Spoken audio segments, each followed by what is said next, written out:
Looks like we still got people joining.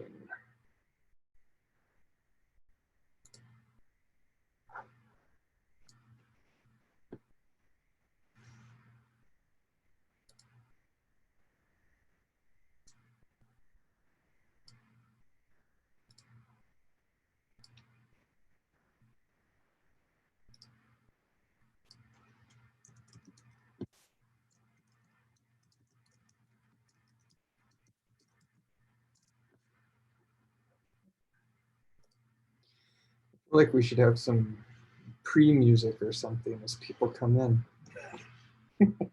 Some theme music, or like be playing a trailer or something.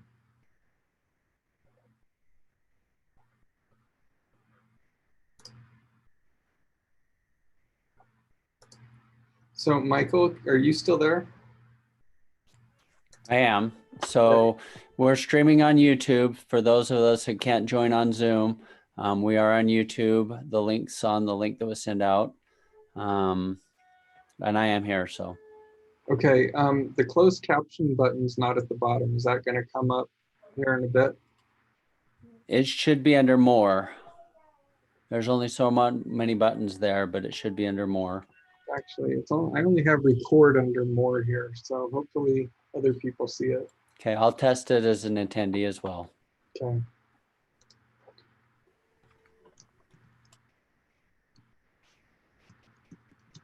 Oh, closed caption just came up, so we're good to go.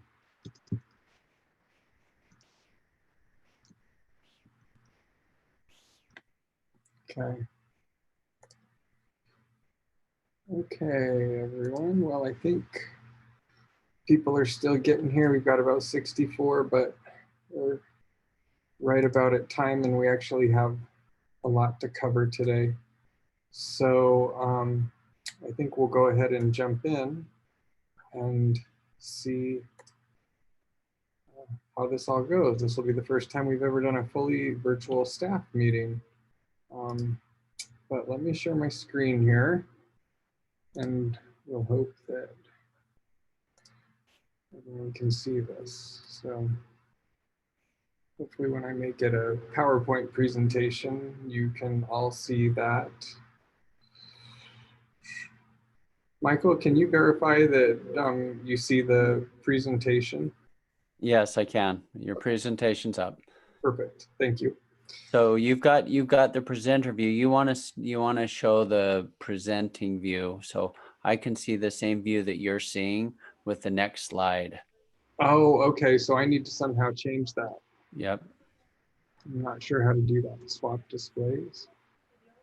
Does that change it? That did. Yep. Okay. That's what you want. Perfect. There we go.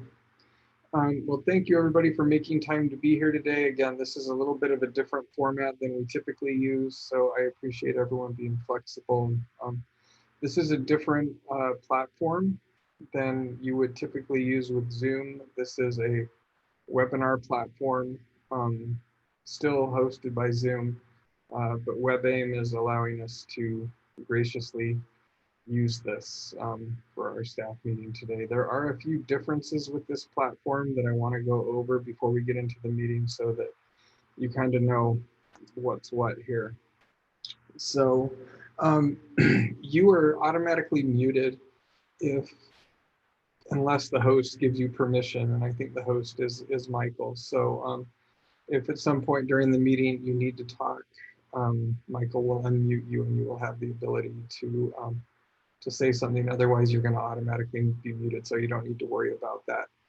Also, your cameras are turned off unless the host gives you that option as well. So yeah, you don't need to worry about that either. There is a meeting chat function, which several of you are using. And I would welcome you to post questions and other comments in the chat. There is also a question and answer function that is not typically in regular Zoom room, where you can ask a question and panelists here will answer them, or other attendees, I believe, can answer them as well. And then if you have something to say, or if you would like to make a comment, there is a raise your hand function, and we can look for that, and Michael can give you permission or unmute you so you can speak. The meeting is being live captioned, and so there is an actual human doing that. To turn on the captions, you would go under the More button, I believe, and or there should be a small button at the bottom of your screen that says closed captions, and you should be able to turn that on there. And we'll try our best throughout the meeting to monitor questions and answers and do what we can.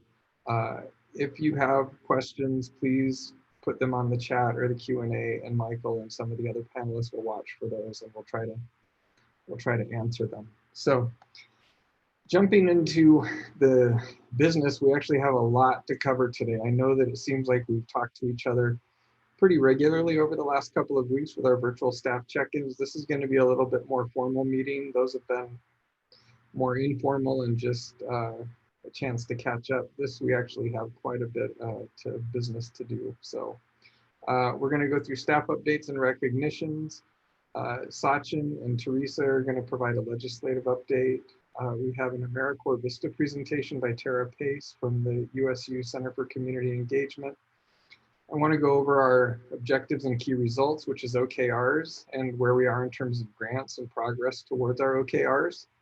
Alex is our last OKR around employee engagement. We've developed a map that Alex is going to walk us through and show you how you can show us where you are, because we have people all over the country.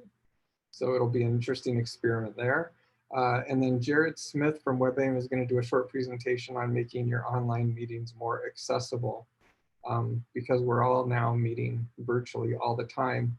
I think there's a general assumption that most of what we do online is accessible, and we wanted to make you aware of some of the pitfalls and the things that you can do to make your online meetings more available to people with disabilities. So yeah, after that, we'll do a quick intranet overview. It won't be too long, but we are going to be launching the new intranet later this week, and I wanted to give you a quick tour of that. Then finally, some COVID updates and timeline in terms of the university, some NEARS reminders, and then final thoughts. So that's where we're going. There is a lot to cover, so I am actually going to just jump right in.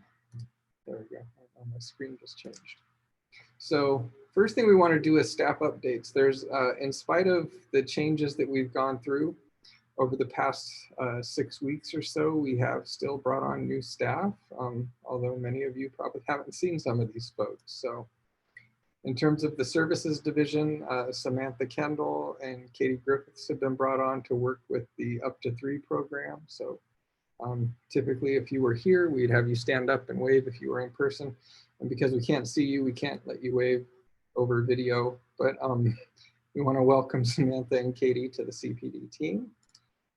In research and training, they've brought on quite a few new folks.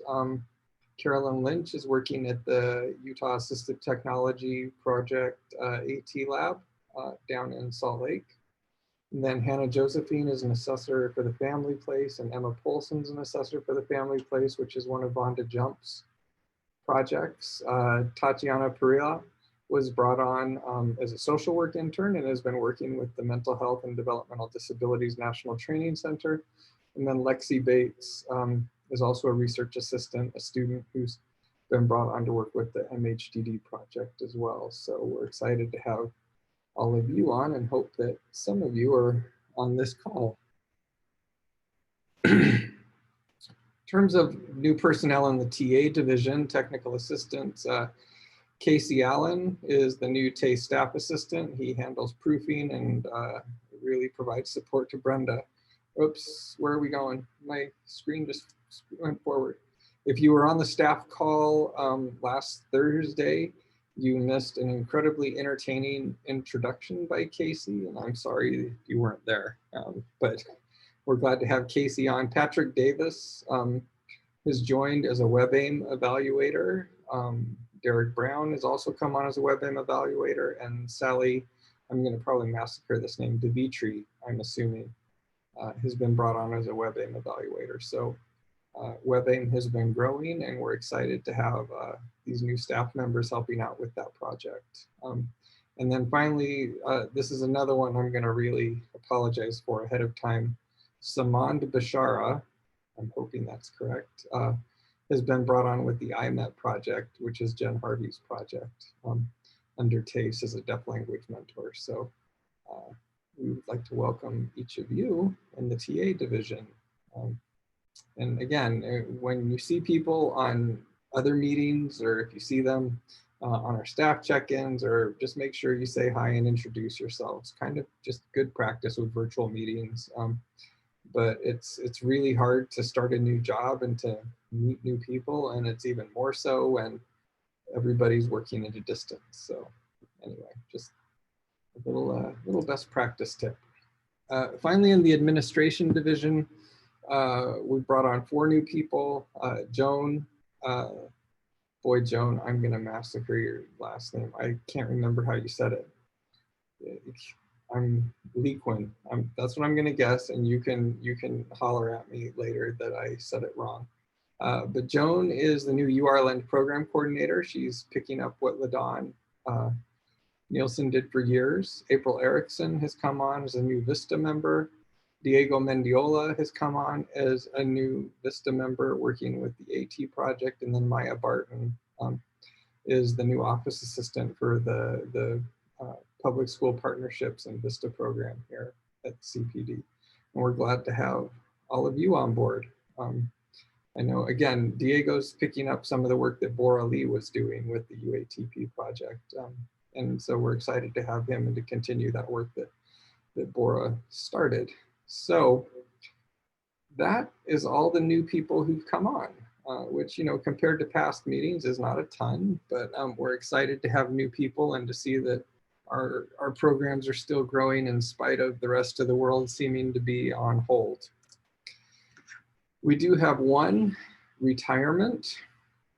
LaDawn Nielsen has just retired. Actually, her retirement celebration was scheduled, I believe, the week that we were told we needed to start working virtually. So we had to cancel LaDawn's retirement celebration, which we felt really bad about, but we'll try to reschedule it when we're all allowed to see each other again. But LaDawn has worked at the CPD for 30 years. She spent the past 20 years working with Judith Holt in the interdisciplinary training division, and particularly working with the Utah Regional LEND program. She supported 50 faculty and trainees across the 5 partner states of Idaho, Montana, North Dakota, Utah, and Wyoming. And she did all of the business for the URLand project. So contracts, travel, everything related to URLand. LaDawn was kind of a one-stop shop when it came to everything almost. She was probably one of the few people who had a pretty good understanding of everything that happened here at the CPD, and she will be tremendously, she leaves a big shoes to fill, but Joan, I'm sure will pick up and do just fine. She'll be missed by those who have worked with her over the years, but I'm sure she's going to have a great time in retirement playing with her grandkids and traveling and hanging out with her family. So anyway, we're grateful for the many years you put in here, LaDawn, and hope that you do wonderful things afterwards. In terms of other recognitions and acknowledgements, we talked about a couple of these in staff check-ins, but I think it's worthwhile to revisit these with the full group here. But Frank Podobnik, who's one of our new TACE employees, received the Outstanding Advocate for Mental Health Award from the National Association of School Psychologists. And Frank, for many years, served as the Director of Special Education in Montana, and is a school psychologist, much the same as Norm Ames and John Copenhaver and others who work there in TACE. And we're really excited to have Frank join the TACE team and to expand the work that they do. This says Disability Skills Laboratory. I should have changed that to developmental. It is not Disability Skills Laboratory, and I know that. This is what happens when I'm trying to capture too many things, or mistakes are made. But the Developmental Skills Laboratory, or DSL, earned the Top Star endorsement from the Utah Department of Health. And TOP stands for something about obesity prevention, training to to avoid training for obesity prevention. But it's essentially a physical health program that's used in schools and also disability service agencies to promote physical health and good nutrition and everything else. DSL is actually the first disability service provider in the state of Utah to win the Top Star Award, and they are another one of those. We were actually scheduled to have the Department of Health come up here and present them the award for this endorsement, and we had to cancel that because that was the week that we were all told we needed to start socially distancing and working from home. So again, that's something that we will reschedule, but we wanted to point out their good work in training their staff and training the clients that they work with on how to live more healthy lifestyles. And then the other thing that was canceled, so these folks didn't get the recognition they would typically get from the university as well, are the folks who've been here for years of service. Every spring, the university holds a lunch and an award ceremony for folks who have been at USU for a certain number of years. And again, that was one of the things that was canceled that week, that we were all told to start working virtually. But I think it's important to point out that Eduardo Ortiz has been here at USU and I believe at the CPD for 10 years. Carolyn Adams and Marla Neff have been here for 15 years. Jeff Sheen has been for 20 years. John Copenhaver, Cindy Rowland, Richard Jukes, and LaDawn Nielsen passed their 30 years this year. And then Mary Ellen Heiner passed 35 years this year. So again, Mary Ellen, I believe, is the longest continuously serving CPD employee from its very inception. So we're really excited to have all these people still on staff. It is a testament, I think, to the institution, USU, but also to the CPD that people have chosen to come and work here and to build their careers here and have stayed for this long. Longevity like this you do not see anywhere else. In most companies now, people, when you look at the statistics, people stay in a job for 5 to 7 years and then move on to another organization or another position. Even at other universities, you're starting to see those numbers go down. And here at USU, we continue to see people who have built their careers here and have stayed and have really invested in building our programs. And we're extremely grateful for their efforts and for what they have done here at the CPD. So thank you all for your service. It has been a privilege to work with you. So one of the things that I wanted to do on this staff meeting, and I'm going to try to do this in every staff meeting from here on out, is to recognize people at the CPD who are living our values. So if you were here in the office earlier this year, you probably noticed that Kelly Smith went and posted our values on all the different floors. So when you walk into the building here, you see the values of we innovate, we include, we collaborate, we care. And those are up on the walls and they're kind of visible from almost everywhere you go here in the CPD. And we wanted to recognize people and projects that really embody our guiding values. And so earlier this year, I asked for nominations and had to kind of sort through a whole bunch at the last minute because I got a lot of nominations after we had done the COVID response. And so you'll notice that a lot of these have to do with how responsive people were to the COVID-19 crisis. But again, our guiding values were something that we developed in the first 6 months when I was here. I just passed my 3rd year here at the CPD. And one of the first things we did was engage in a strategic planning process where we defined a mission and these values. And these values are something that guide what we do, the way we implement projects, the way we decide what projects we're going to go after, the way that we collaborate, the way that we try to structure the activities of our daily life is hopefully guided by these values. And it's why we have them and it's why they're posted around here. And so I think it's important to recognize people who are living them. So in terms of the people this month, and I should note that I do have awards for these people, but because we're not in person, we're going to have to send them. So the up to 3 team was a little bit more than I was expecting. So when we're back in the office up to 3 team, I have committed to buying you all pizza for lunch one day. So we'll have pizza, and yeah, we'll work out the details of it, but you have won something, even though you don't feel like it right now.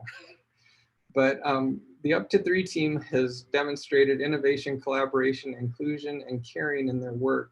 And this is one of our projects that had to make some significant changes when the COVID-19 emergency hit. All of a sudden, all of their site visits, all of their home visits, all of their classes had to move online, and they had to do that without a way to really bill or to bring in funding.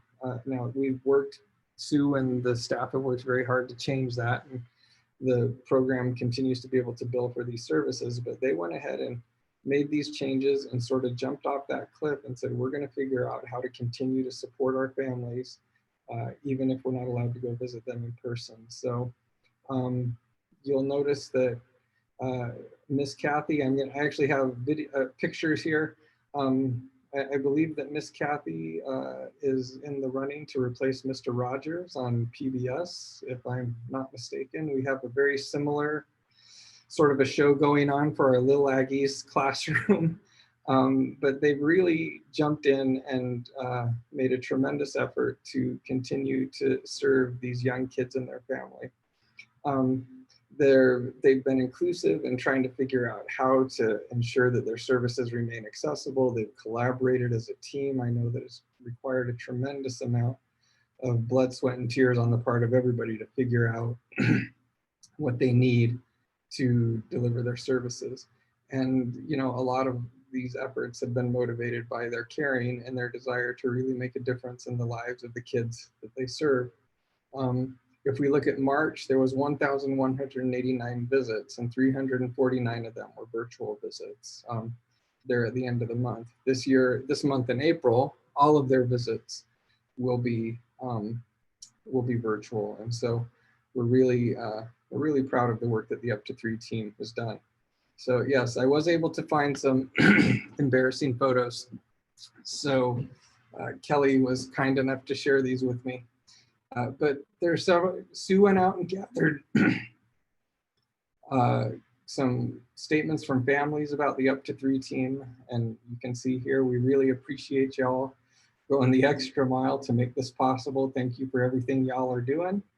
I like that. I think that's amazing how well services were adjusted during a crazy time. The virtual visits really have helped us being able to access the notes online, which I know has always been an option. Make this time easier and still way helpful. I personally miss the social interaction from the ABC class, but I understand it's just not possible right now. I am so thankful for this program and all the services being provided. And then virtual will never be as good as in person, but everyone is doing an excellent job doing the most they can with these circumstances. Keep up the good work. And then Sue ended her nomination with, they sound like superheroes because they are. I would have to agree. The Up to 3 program has really stepped up and has done a remarkable job meeting the needs of their kids during this difficult time. So we have a couple of pictures here. I know that virtual interactions are never quite as thrilling as in-person interactions, but this gives you a sense of kind of how Up to 3 is doing their services now.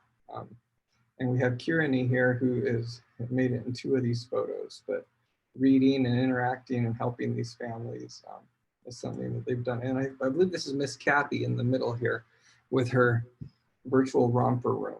So if you ever get bored and you want to check something out, I understand that you can head up to 307 during the regularly scheduled Little Aggies class. So you can be the live studio audience for Miss Kathy's Little Aggies class.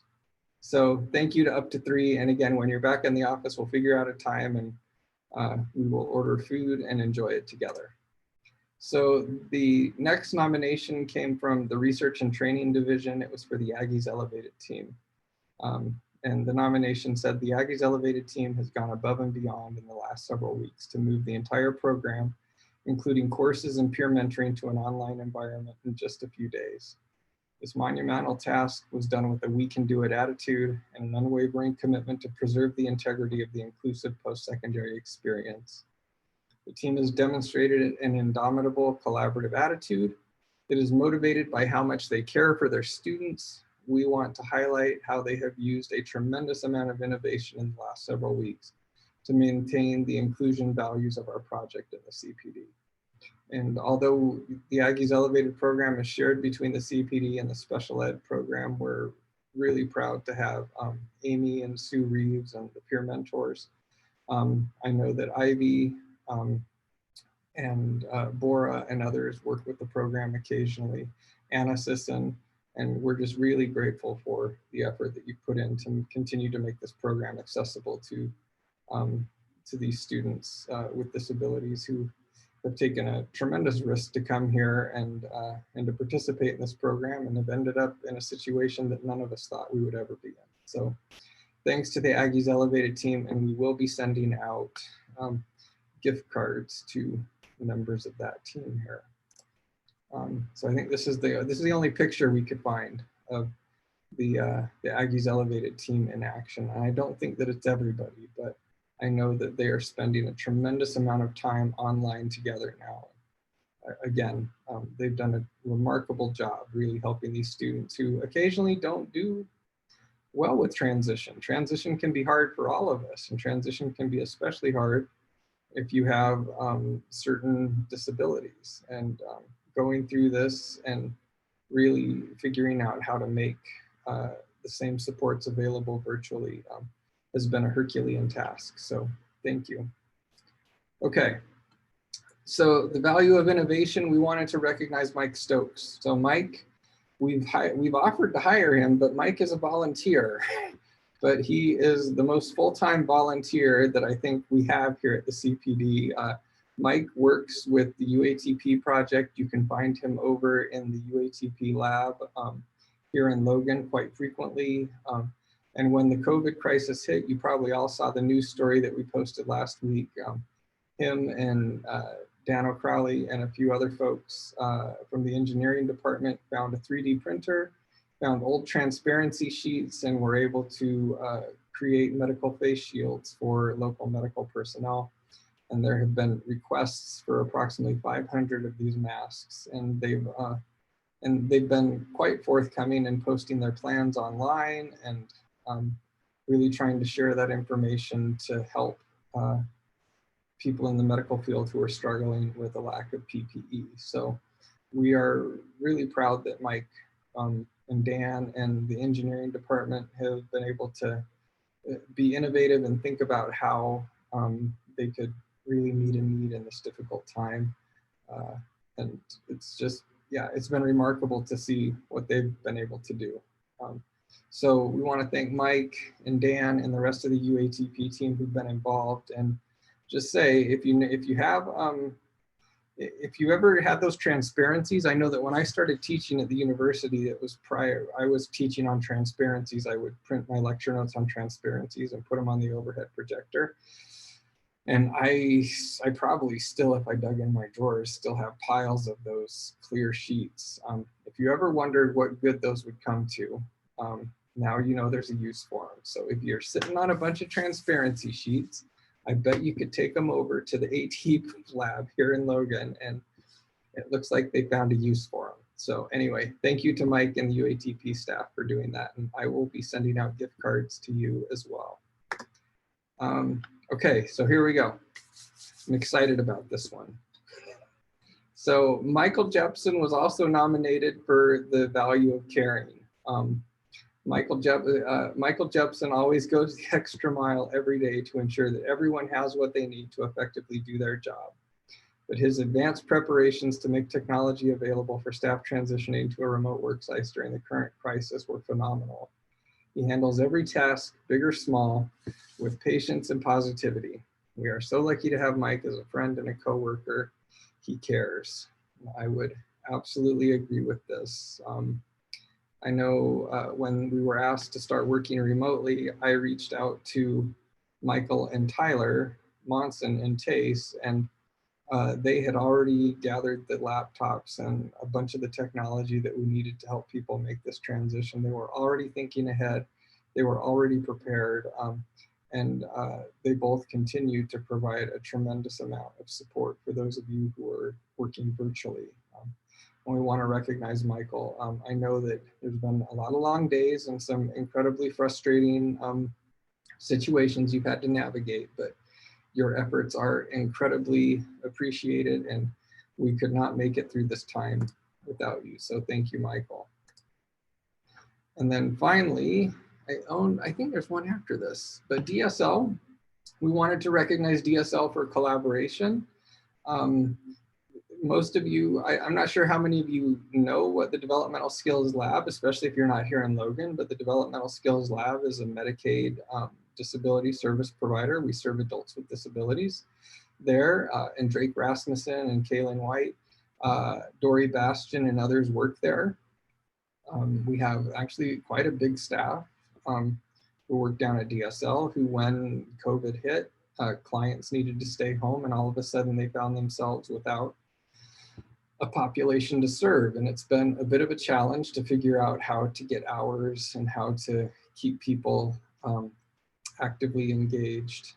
Last week, Cindy Rowland brought up the idea of using DSL to make face masks. And so I know that Dory and Drake and a few other folks down there at DSL have taken the lead on making face masks for staff and clients at the CPD. So these will be, I'm pretty sure that over the next few months that face masks are going to become required, especially when we start opening up public spaces again. We're going to be a lot like China, and we're going to be asked to wear a face mask in public. So we thought we would create face masks for everybody here, and the folks at DSL are taking the lead on doing that. I think as of yesterday, they had 45 of them done. We've asked them to make 150. And once we get to 150, we'll see where we go from there. But if you're wondering if you need a face mask to come back to work, you will have a face mask here at the office when you come back. And if you're not here, we will send you one. So anyway, we want to thank the folks at DSL for taking the lead on that project. And we want to thank you all for living our values and for just being awesome. It has been really quite inspiring to see the efforts that people have gone through over the last 6 weeks to make this transition and to figure out how to make kind of this odd situation that we're in work. So thank you, thank you, thank you. And that is all that I can say. All right. So what we're going to do is I'm going to take a break here and get a drink. And I'm going to turn some time over to Sachin Pavithran and Teresa Larson from the Research and Training Division to do a quick overview of the legislative session that we were recently involved in. So I will stop my screen share and I will turn it over to Sachin and Teresa.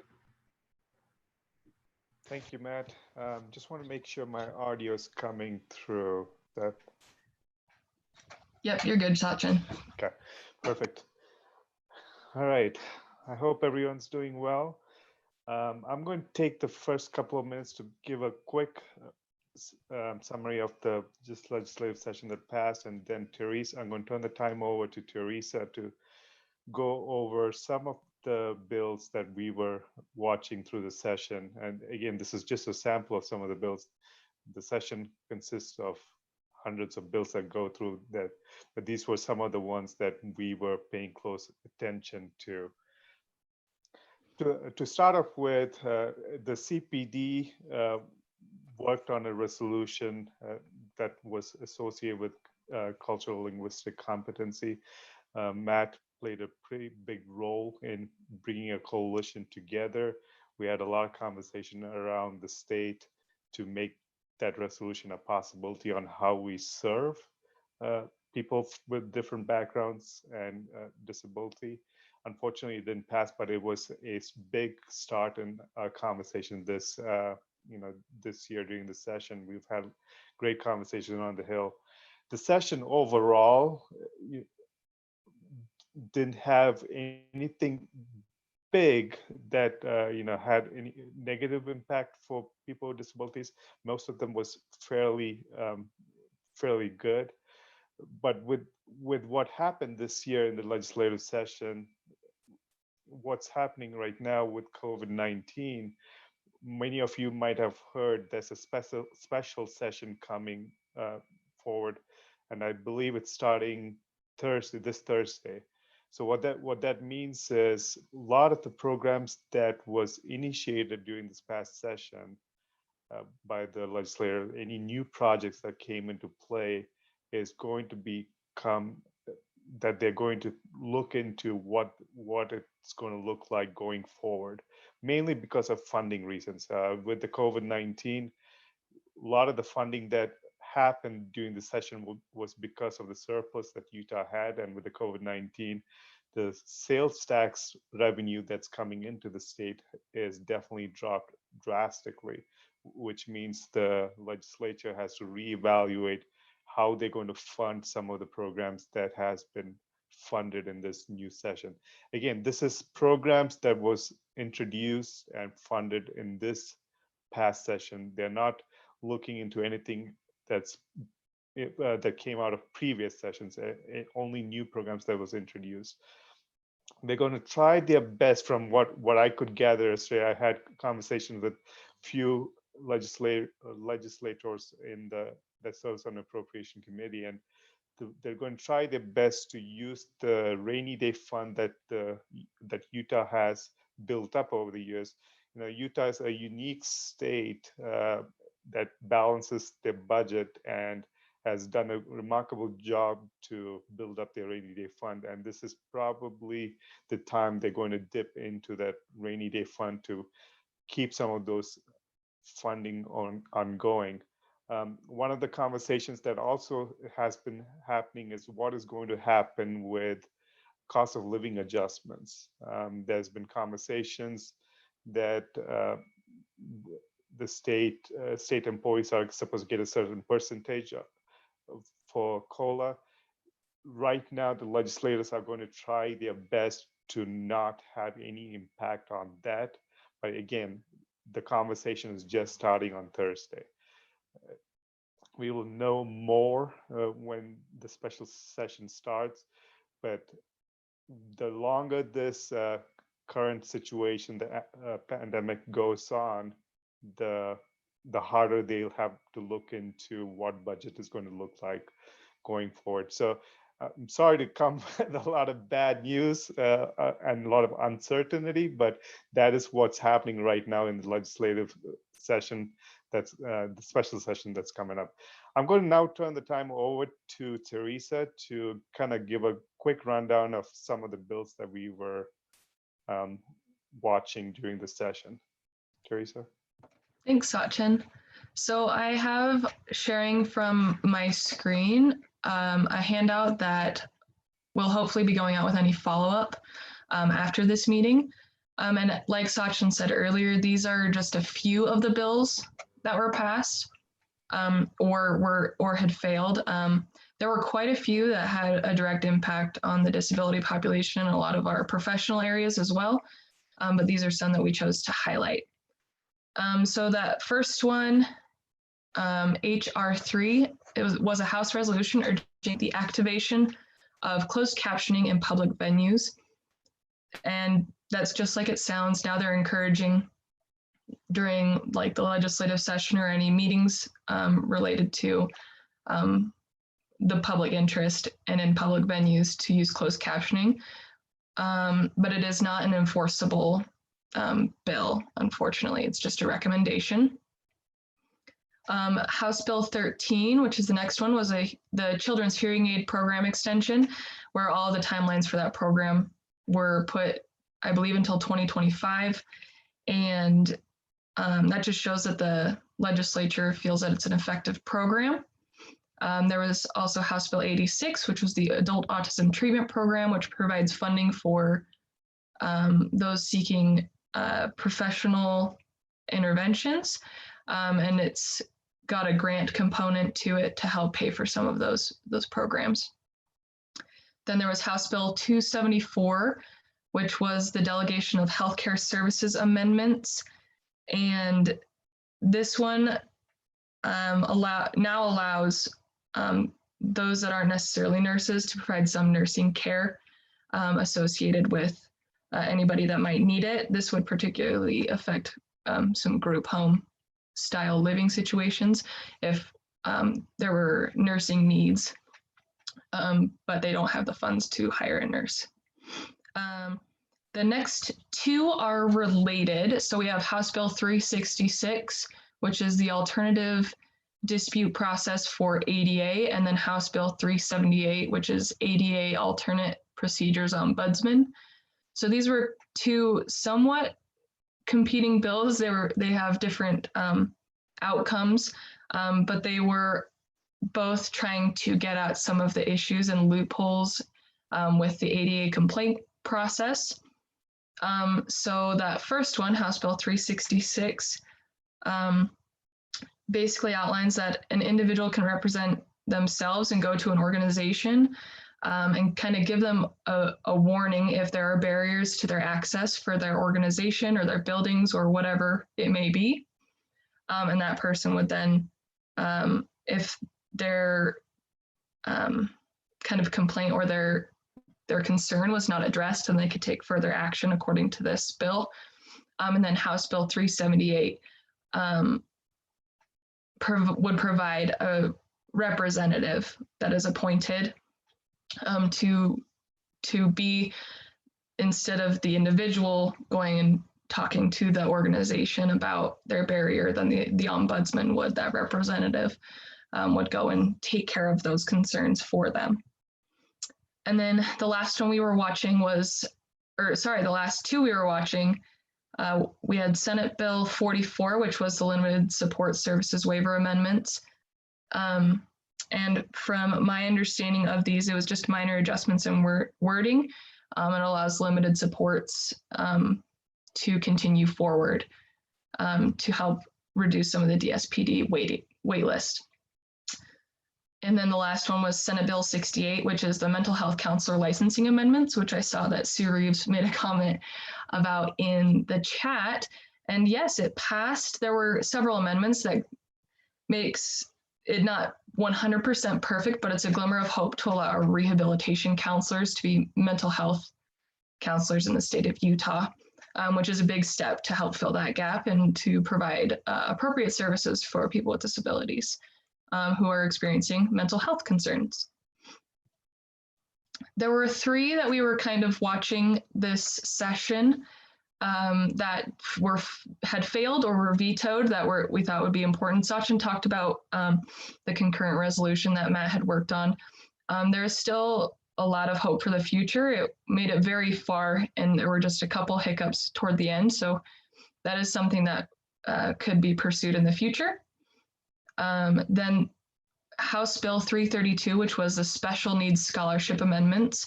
It had originally passed both houses of the legislature, but it was then vetoed by the governor. And these amendments would have put quite a few stipulations and really made the process cumbersome for a lot of those scholarship needs. And so it ended up being not a bad thing that the governor vetoed these amendments. And then finally, we had Senate Bill 140, which was caregiver compensation amendments. And this would have allowed a spouse to be given compensation for any care provided that was extraordinary for personal care needs. And this one was a hopeful one for many people who should probably be compensated for the efforts that they do within their homes. But that one did fail, unfortunately.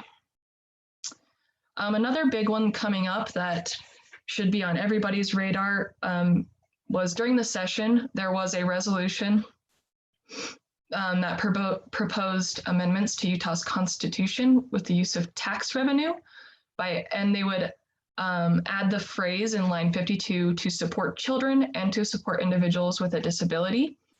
So that would change the use of tax revenue from taxes on intangible property or income tax to be used to pay for programs involving children and people with disabilities, along with or on top of the public and higher education budgets. That was then, it was decided that it would be taken to a vote, which we'll be doing in November. Currently, we haven't taken an official stance as the CPD, but it is something as independent people within the CPD to be aware of, that will be on the ballot, and that we will most likely be taking a stance on, because it will affect a lot of funding related to disability.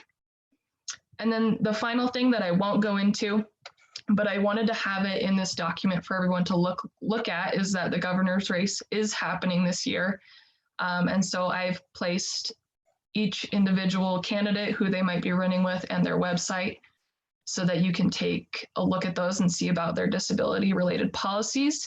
So it's a pretty long list. All of them will probably not be on the ballot in November. So it's just something to keep an eye on moving forward. But that's all I have, unless there are specific questions in the chat. Thanks, Teresa. I do want to recognize the CPD policy team. So the CPD policy team comprises of myself, Teresa Larson, Aubrey Snyder, and Bryce Fifield. And when things do come up that's policy related, please do let us know that what we need to pay attention to. It's impossible for the four of us to track everything that's going on, either statewide or federal.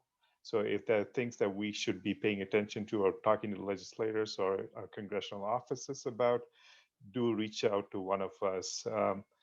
In regards to the Constitution Amendment, I know Aubrey is taking a lead in working on a policy brief on that, and that should be coming out shortly, that people can review. But that's something to pay attention to, which everyone who are eligible to be voting to vote this November, should pay attention to.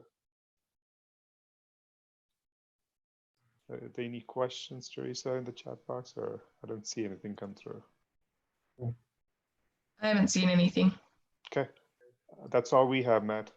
Okay, great.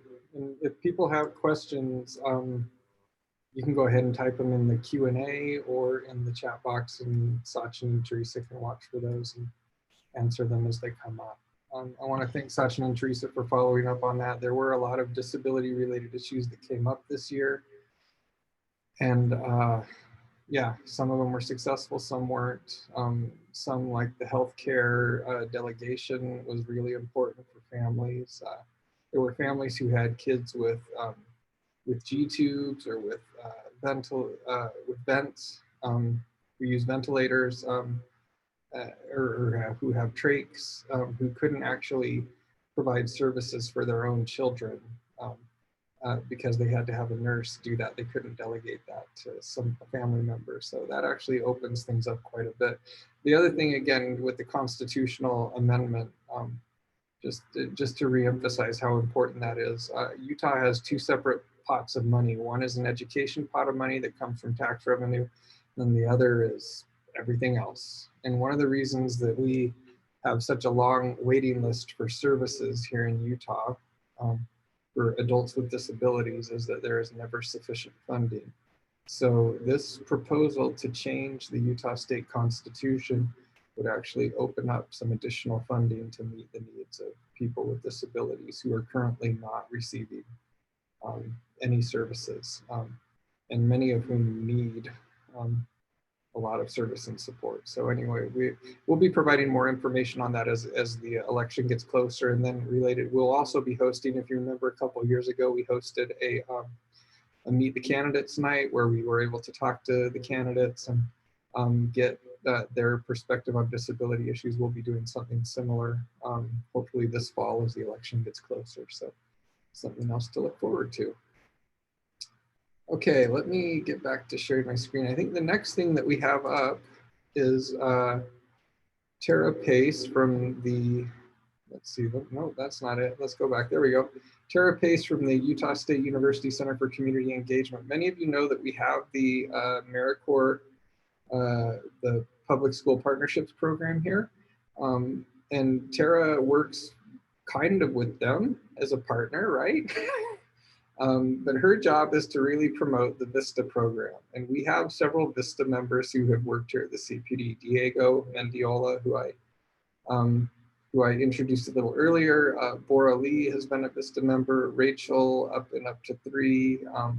We have Leah, who is with Bridger Literacy. So we've used VISTA members all over the CPD, and I think it's important that we continue to find ways to work with AmeriCorps VISTA, because it's a great opportunity for them and also for us. So anyway, without further ado, we'll turn it over to you, Tara.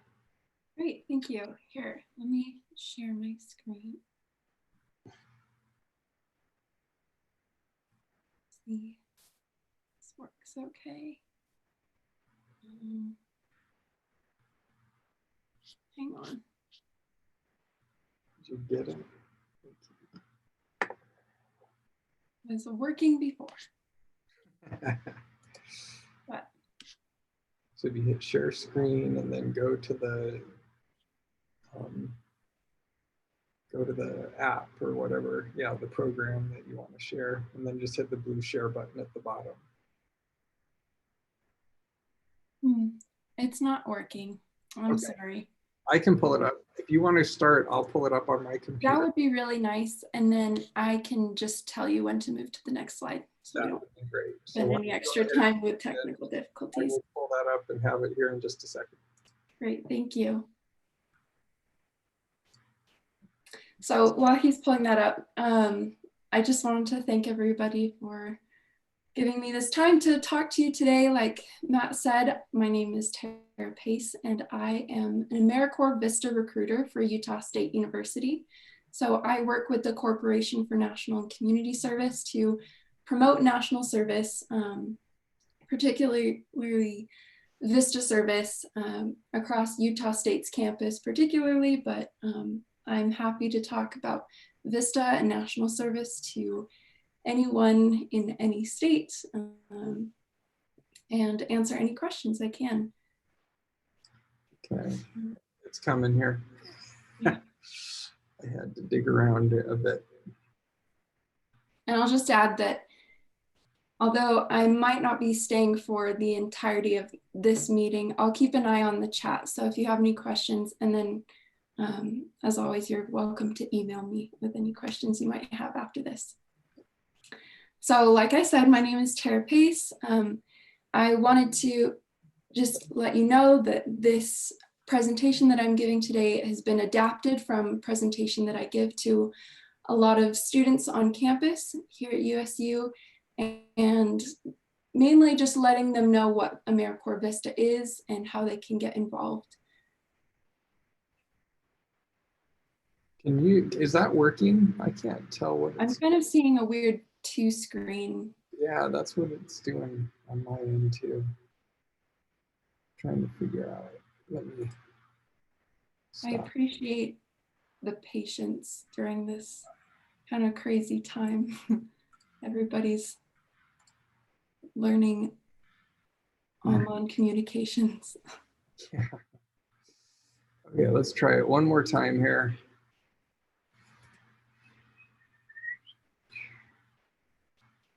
Okay, do you want me to go to the next slide? Yeah, thank you. There we go. So AmeriCorps VISTA stands for Volunteers in Service to America, and it makes up a national coalition of service members that are specifically focused on alleviating poverty. So in the US today, there are over 8,000 AmeriCorps VISTA members that are working with organizations to go above and beyond. The members are catalysts for change in their community, working to empower local solutions. So if you can go to the next slide. So where do VISTA members serve? They serve in nonprofits and public agencies to help build capacity and empower their communities. They generate the commitment of private sector resources, encourage volunteer service at the local level, and empower individuals and communities. So at Public and School Partnership, which is housed in the administrative division of CPD, VISTA members recruit and retrain volunteers, implement programs for at-risk students and families, raise funds, grants, write grants, and organize service learning projects.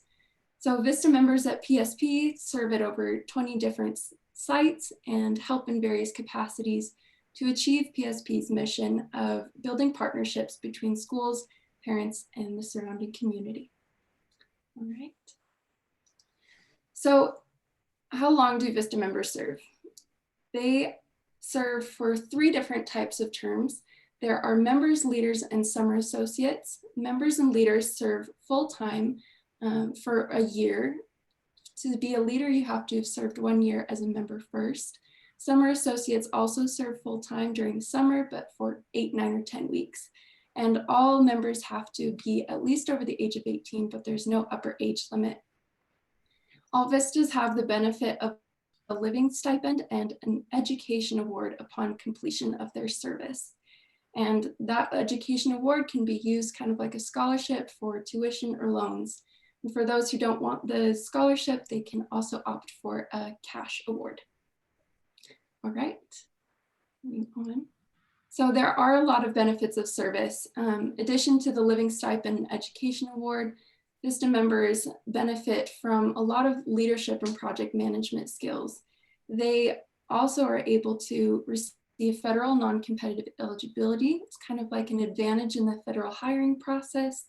There's professional development opportunities available in a variety of different programs focused on all kinds of different initiatives. And really, AmeriCorps VISTA service can be an opportunity to launch your members into a career kind of in whatever circumstance of life that they're in. All right. So why sponsor VISTA? VISTAs enable an organization to turn dream projects into a reality. They mobilize local human, financial, and material resources to expand the capacity of low-income communities and build on their own resources and address the challenges that they face. They bring talented, passionate people on board to expand the capacity of an organization, and they're passionate to create positive, long-term, and sustainable change. So I want to just invite all of you to consider VISTA service, learn a little bit more about the initiatives that CPD is pursuing, and anyone who might have questions about the program, I'm happy to answer. I also want to commend Public and School Partnership for the wonderful service they're doing. The more I'm in this position, the more I realize what wonderful people we have working on such really life-changing projects, and I appreciate that. So also feel free to reach out to me or Shauna Hemis, who is the VISTA program coordinator for Public and School Partnership. Thank you. That's all. Great. Thank you, Tara. So I'll put my plug in for this, as I always have. National service is really important, and it's a tremendous opportunity for people. It's something, I know the last few years with low unemployment and everything, it's been difficult to recruit VISTA members and folks to go into national service, and now that we're well into a recession and potentially a depression, national service is a great opportunity to help people get back on their feet. And it's a great opportunity to bring new people in to work with our various programs. I think of somebody like Rachel and Up to 3, and I'm trying to remember her last name, Williams, am I right? No, Sue would have to tell me. I think she took off. But we had Rachel in Up to 3, we've had Bora Lee at UATP who've come in, who've worked in our programs, and then who have continued on. Rachel Williams, yep, I was right. So, and it's a great stepping stone for their career, and it's a great opportunity for us to really help others learn more about what we do in the disability services field. From an administrative standpoint, it's a great deal. Essentially, you get a full-time employee, and we split the cost with the national service program. So Our programs pay about $5,000. No, it's more about $6,000, and you get a full-time person for a full year. And they can, I mean, I think those programs that have used Vista members can tell you they are well worth that investment. So anyway, there's my plug. 7,000 now. Okay, it keeps going up. It's 7,000 still. 7,000 for a full-time person to help out with really anything that you need is an outstanding deal. So there you go. My shameless plug. Thanks, Tara. See ya. Okay, let's jump back in. So that's your little break for me. Now you're back to me. We'll see how that goes. What I do want to do is take a bit of time here and kind of give you an update on where the CPD is in terms of our progress this year. In January, I introduced everybody to the concept of OKRs, or objectives and key results. And it's something that I'm using to keep myself accountable to what we need to do as an organization. It's something that I've also asked our leadership team and others to take into account as they're planning and developing their projects as well. And the great thing about objectives and key results is they give us something measurable to determine whether we're actually moving the needle on our programs and where we need to be moving. So the leadership team has seen these a lot. Most of you probably haven't seen them much. They are posted on my office door, and I'll actually email out the latest version of these objectives and key results with the materials after this meeting. But objective 1 for this year was to increase our ability to achieve our core goals and improve the lives of people with disabilities and the people we serve by increasing our funding to $25 million annually by 2022. Last year, the CPD's funding in terms of contracts and grants was about, and fee-for-service programs was about 19.3 million. So we're a little bit off from that, but I think that we're well on our way to meeting that goal. So objective, we have the key results under here, which is what we measure our progress against. Key result 1.1 was to increase the number of proposals by 25% this year. Key result 1.2 was to increase income from fee-for-service programs by 15%. 1.3 was to develop 2 new national centers or initiatives that are housed and administered by the CPD. 1.4 was to develop 4 new partnerships with organizations that will support the development and expansion of CPD programs. And then 1.5 was to identify 2 new mechanisms to publicly recognize staff for demonstrated excellence in new funding and program development. And what I want to do is provide you an update on a couple of these. In terms of key result 1.1, increasing our proposals, when we look at where we are to date in terms of getting grant and contract proposals out, we're a little bit behind in terms of funding, in terms of proposed dollars. So these are not what our funding is. This is what we've proposed. So as of April, that last week, we had proposed about $11.9 million in projects, which was 58 proposals over here. In terms of proposals, we're already ahead of 2019. In 2019, we only submitted 57 proposals. 2018, we submitted 65. So we still have a ways to go before we surpass that 65. But the idea was to increase our proposals by 25%, which means that we need to be more up around the 75 number. So we're getting there. We're making progress, but we're not quite there yet. So I like to think of grant proposals and contract proposals as like a hockey game. And if you watch hockey, and you know that I'm a huge hockey fan, in hockey, you have several key statistics. One of the most important is shots on goal.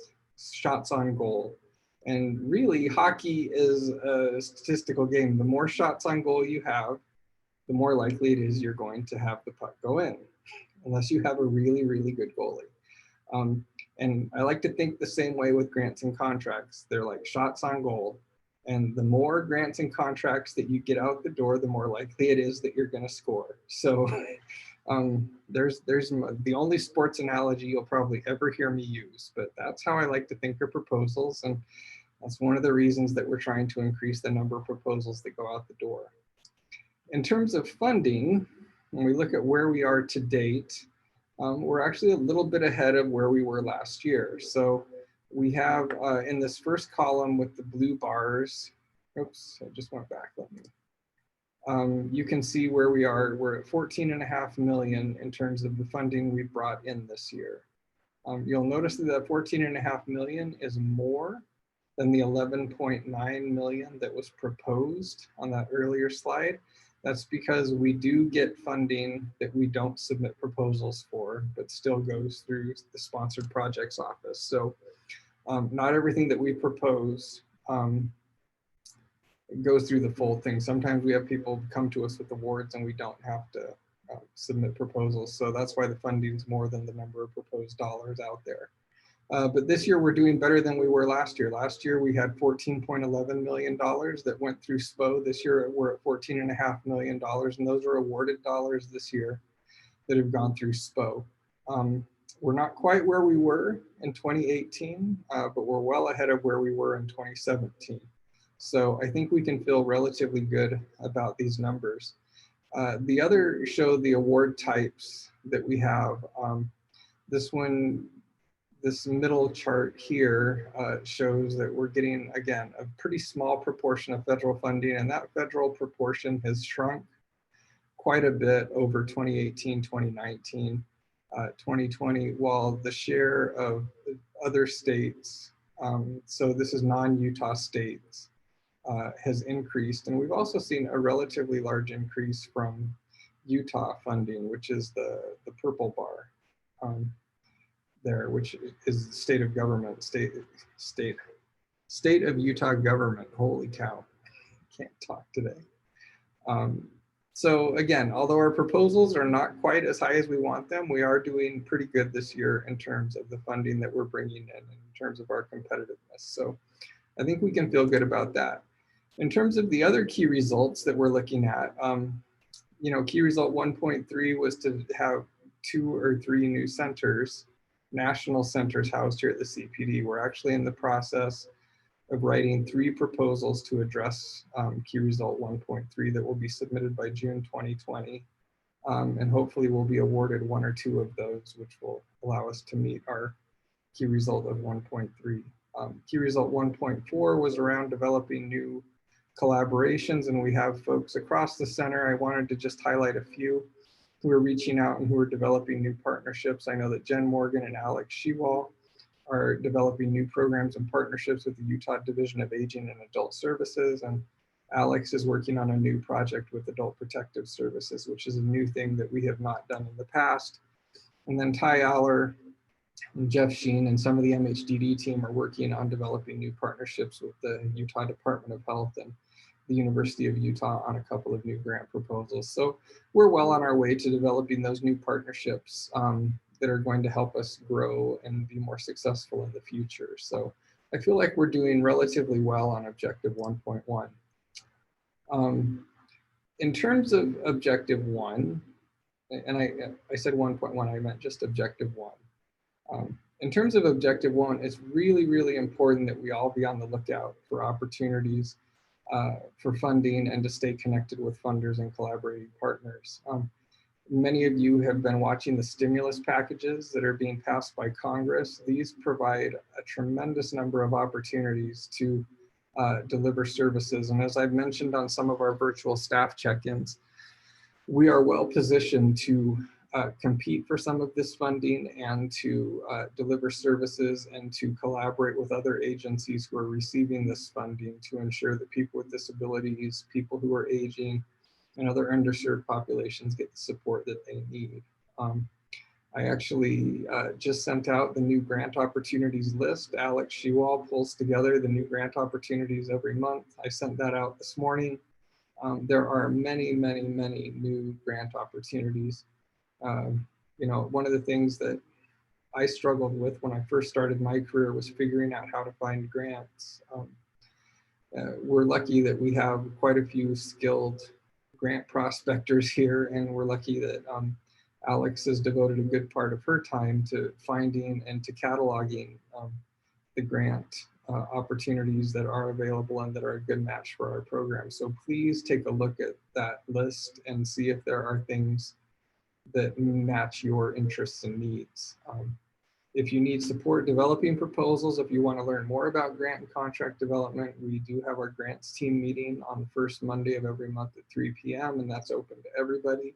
And if you would like more support, or if you would like to learn more, please reach out to me or to your supervisors or others who are involved in grant finding so that you can get involved in the process. It is a shared responsibility and is a skill that you don't learn unless you do it. You can't get a grant if you don't apply for them. And there is a very specific skill set that goes with being a successful grant seeker. And so getting involved and understanding more about that process is incredibly important. In terms of objective 2, I've left out the key results on these. I will fill in the key results in future meetings, but in the interest of time, I just wanted to go through some of the things that are happening on the other objectives. Objective 2, we were going to demonstrate a 25% increase in diversity in our staff, leadership, partnerships, and the people that we serve. Since our meeting in January, we've changed our hiring template to include specific information, encouraging applications from diverse and underrepresented populations. So when you post a position, Charlie has a template that goes up on your hiring advertisement that says that we are seeking to hire folks from diverse and underrepresented populations, and really talks about the importance of that to the CPD.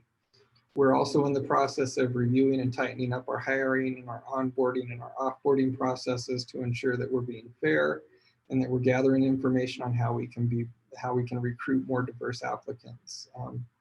One of the other things that we are doing is we're trying to be more involved as you are interviewing and selecting applicants, ensuring that you are really making every attempt to get a diverse sample in your interview pools. We're also in the process, one of the other key results for this objective was developing some in-house resources on how to do more effective outreach to diverse and underserved populations.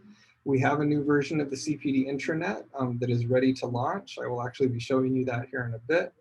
And there will be a whole section on this site that includes information and resources and guidance on outreach to diverse communities, but will also include information on effective hiring practices and how you use that hiring process here at USU to ensure that we're bringing in the most qualified and diverse applicants to join our staff. So I'm going to skip that.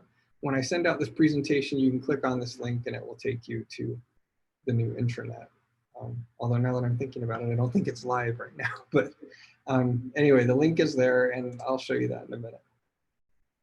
Objective 3 was to increase awareness at the college, university, state, and national level about the CPD's impact and importance. So this is kind of our marketing and outreach objective.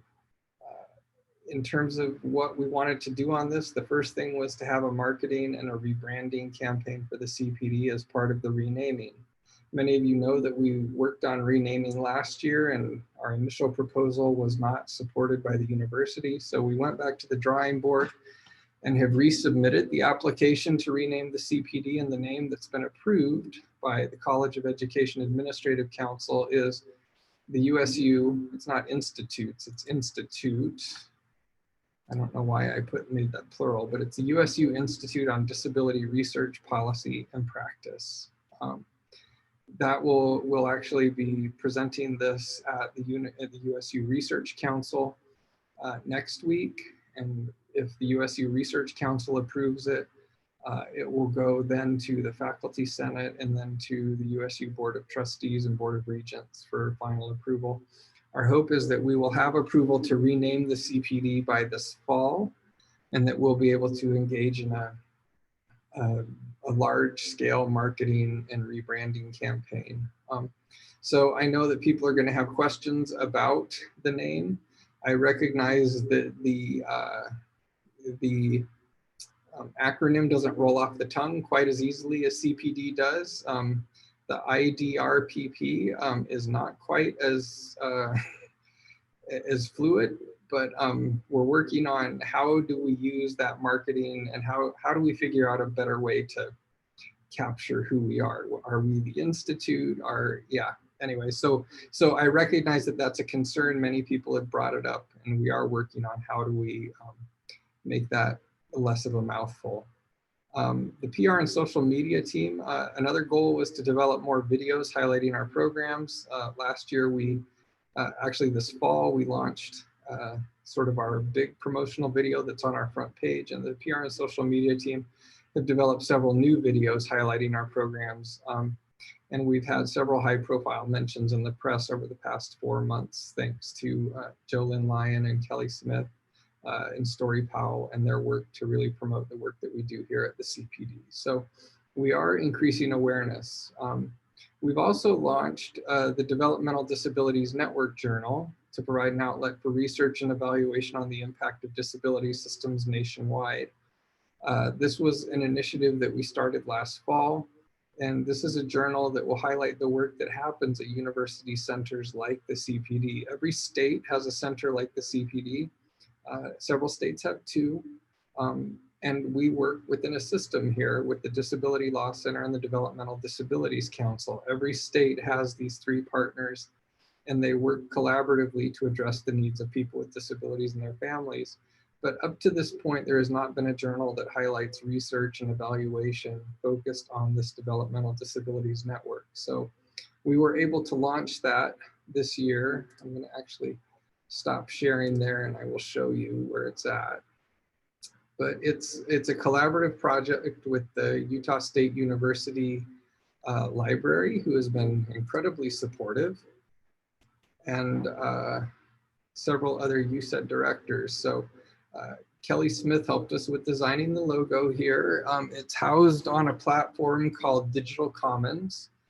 And we actually received our 2nd submission today, actually right before this meeting started for the journal. We're hoping to have the 1st edition of this out later this summer. But when you go, and you can go, I'll send out this website and you can go check it out. But if you have research that you are doing in your projects or programs that you would like to have published, we now have an in-house outlet to do that. These are peer-reviewed publications, and so you will submit it. It will be anonymously peer-reviewed. So just because you're an in-house project doesn't mean you're guaranteed publication. But you know, given that that's an important metric for the university, and given that there hasn't been a really good outlet for a lot of the work that happens at university centers like this, that was the primary motivation behind creating this project. So there are several key staff members who are involved in this. Bryce Fifield is helping as the managing editor. Dave Clark is helping. Mark Innocenti is helping. We have a bunch of folks on the editorial board from various USEDs across the country. So we're really excited about this and the opportunity that's going to give us to really highlight the work that we do here. Okay, so let me go back to my PowerPoint.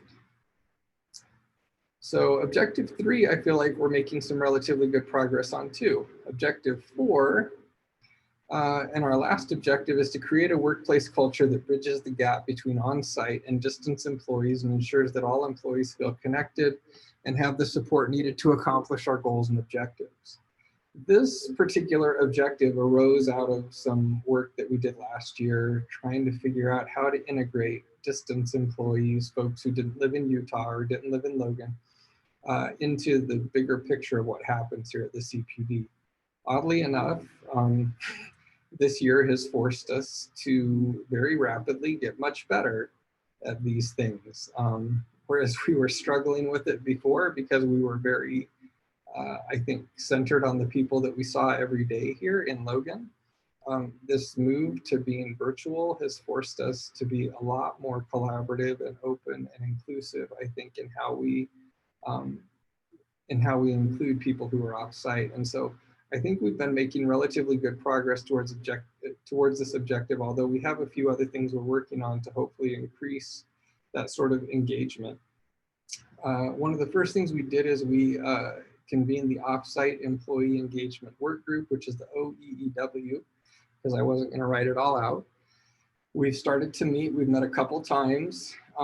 you can connect with this group and you can kind of see the information and resources they are developing if you go on Slack to the hashtag offsite employee work group. That is open to everybody. And there are several resources posted there now. And in fact, some of the resources that I've sent out over the past couple of weeks were developed by this team, including the virtual meeting facilitation guide that I sent out last week. That was developed by Brenda Smith, Mark Gabrielchik, Jeff Sheen, Jen Morgan, on a small work group that's part of this larger offsite employee group. So anyway, this is in progress, and some of the things that we want to do with the remainder of this meeting are some activities related to the work of this group. One of the first things that we realized would probably be good would be for everybody to recognize where all CPD staff lived. People are surprised when they realize that there are a tremendous number of CPD staff who don't live in Logan, and there's even more who don't live in Utah. And so one of the ideas that came up was to create an employee map where employees could put where they live, not your home address necessarily, but the place where you live in the country, so that people could log in and see where different CPD employees are. We also, in regular times, travel quite a bit, and it would be nice to know if we're going to a community near you, if we could touch base in person with folks who work here at the CPD. So anyway, Alex has developed an employee map, and she's going to kind of walk you through how this works. This will be housed on the intranet. It will not be open to the public. So I need to state that right up front. This is a voluntary activity. We would appreciate it if you would go put your information in here so we can see where everybody's at. But we recognize that some people do have issues with privacy and confidentiality, and it is not required. In order to heighten that privacy and confidentiality, number one, we're asking you not to put in your home address, but also number two, this will be behind password protected website just for CPD employees in the intranet. So yeah, we did talk about putting it on the CPD website, but decided that probably wasn't a great idea. So anyway, hopefully that alleviates some of your initial concerns. But I'm going to turn the time over now to Alex Shewall in the Research and Training Division, who works on lots of projects. Lots and lots. Okay. Can everyone see that? Okay. So we're going to walk through how you add yourself to this map. And I've created a Word document with instructions that will be emailed out after this, and it has screenshots. So you come up here to this little pin drop icon and select that. You zoom into where you want to be. Let's pretend we're at Antelope Island. You type in your name and then a description, including your name. So what division you work in.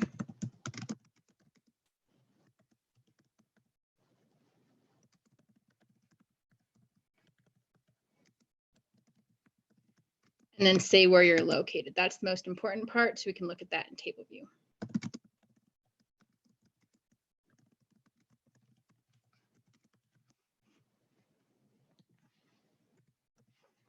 Okay, push save, and then to personalize it, you come down here to the little paint bucket and pick an icon and a color.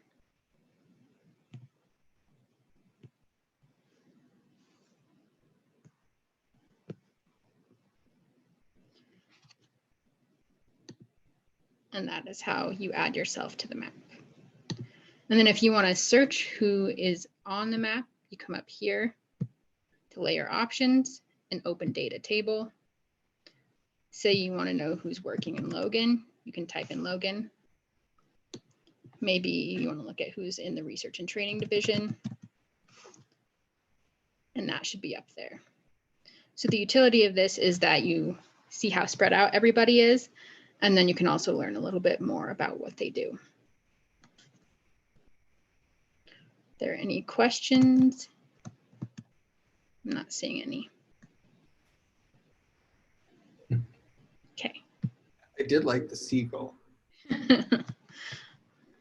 If only we could employ one. Only, yeah.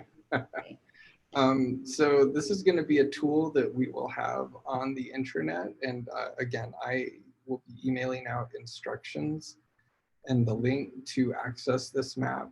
And again, it's not required, but in terms of seeing where everybody's at and getting a better sense of how diverse the group is here at the CPD. Again, we have about 250 employees, plus or minus, who are all over the country. I think it provides some perspective to the national reach and to the impact that we have if we can kind of see where people are located. Also with these virtual meetings, being able to go to that map and say, oh, this is so-and-so, I see them on the screen, where are they at? You can do that as well.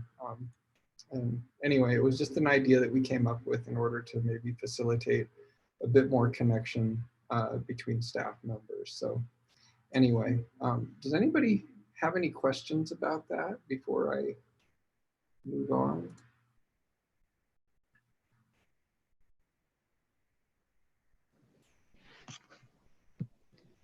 One thing to add is that if you don't want to, or for some reason you're not able to add yourself to this map, you can email that information to me and I can add you. Perfect. Okay, so there we go. If you have questions, put them in the chat or the Q&A, and we will get to them as we move on down the agenda here. So that's the employee map. That's one more assignment. The other thing that we thought about with the offsite employee work group is how to make virtual meetings more accessible. We have many employees with disabilities, and sometimes typical meeting technologies are not as accessible as they could be.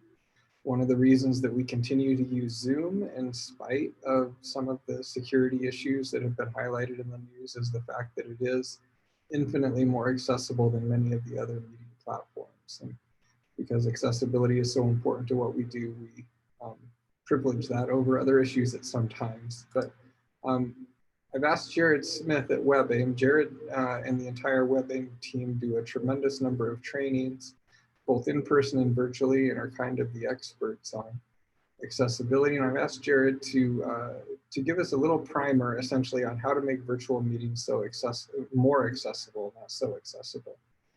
So anyway, Jared, are you ready to go? I'm ready to go. All right, you're up. Okay, let me share here real quick. Thank you, Matt, for the invitation. This is going to be a bit of a high-level overview, primarily focusing on captioning and transcription for meetings, webinars, things like that. So we need to think of captioning and transcription beyond just accessibility. For those that are deaf and hard of hearing, there are many, many additional benefits. So I'd recommend this. I'll give a few resources and tips along the way. First of all, I want to highlight the 3 ways in which captions can be generated. One is via a human. One method for human generated captioning is via stenography. So it's a phonetic type keyboard, like a court reporting machine, allows the user, a well-trained user, expert in that technology, to type very quickly as people speak. You can do well-trained voice recognition. So this is beyond just basic voice recognition software. It's specialized software that allows the person to speak to their computer. It generates the text. There's also shortcuts and functionality that allow them to correct in real time, add punctuation and so forth. Or you can simply just type it out. Typing works pretty well. The difficulty with typing is very few people can type at the rate that people speak. And so that would not be useful for real-time captioning, but maybe for generating a transcript or captions after the fact. So human-generated captions and transcriptions are always going to be the highest quality, but usually more expensive, either in hiring the experts to do that or the time for somebody to type that out themselves. So it's going to be a function of time and money. There is also artificial intelligence generated captions, sometimes called automatic speech recognition or ASR. This is going to be lower quality, and the quality there varies from okay to laughably absurd. It can get really, really bad sometimes. And there are some factors there. I'll talk about those in a minute. But that technology is inexpensive or even free in some cases. A third approach is a hybrid between those two approaches, where artificial intelligence generates the initial text, then a human comes back and reviews that text, edits it, refines it so it is more accurate. So that's how you generate captions. We also need to think about how the environments in which those captions may be presented. So for real-time captions, something like this meeting, a webinar, a teleconference, for somebody that's deaf or hard of hearing to engage in that, they need to have those real-time captions. Shortly after the audio is spoken, that text needs to appear. Most of the major collaboration webinar type platforms, such as Zoom, are going to support those real-time captions. That's amazing. That's most of that's fairly new in the last couple of years, but there's good support for these. If you're talking about post-production or archived videos, not something that's real, but maybe you're going to put onto a YouTube channel, or maybe an archive of a Zoom meeting or webinar, you would also need transcripts and captions for those post-production media as well. You could use artificial intelligence to do that in free or very inexpensive, but there's still going to be time necessary there for you to review those captions, to edit, to clean those up, because the AI is not going to do probably a very good job. USU has a captioning system. They work with several captioning vendors to provide high quality transcripts and captions for after the fact media at a cost of 80 cents a minute. So that's, if you think of the cost of putting on a webinar or a large meeting like this, I think that 80 cents a minute is very reasonable. They primarily use a hybrid approach. Again, different vendors, but they're going to generate a high quality transcript and caption file that you could then use if you're going to post that online after the fact. So you can combine the three methods for getting the captions and text with the different either real-time or archive post-production media. I think the biggest thing is just to consider your audience, what their needs are, who's going to be attending, the subject matter, as to which of these methods you might employ, balancing cost with this for sure. I would just know we're the Center for Persons with Disabilities. And I think anything that is presented publicly, that's open, I would highly recommend captioning, and in many cases that would be a legal requirement for public media. Now, just a little bit more on Zoom, which is kind of becoming quite popular, at least for our use, just as one example of the many platforms that are out there. Zoom supports real-time captions. It's on this media. If you haven't yet, hit that captioning button, and you'll be able to see those captions coming in. We use ACS, it's Alternative Communication Services is the provider that we use for our high quality captions. They provide a transcript afterward. Really high quality. You can watch the captions. Sheila out there is our rock star captioner right now, and she's doing just a great job. You can also view captions in a separate window. There's also a service called Verbit that uses automatically or artificial intelligence to generate those real-time captions. Lower cost, lower quality. So you would want to consider, again, the audience and their needs.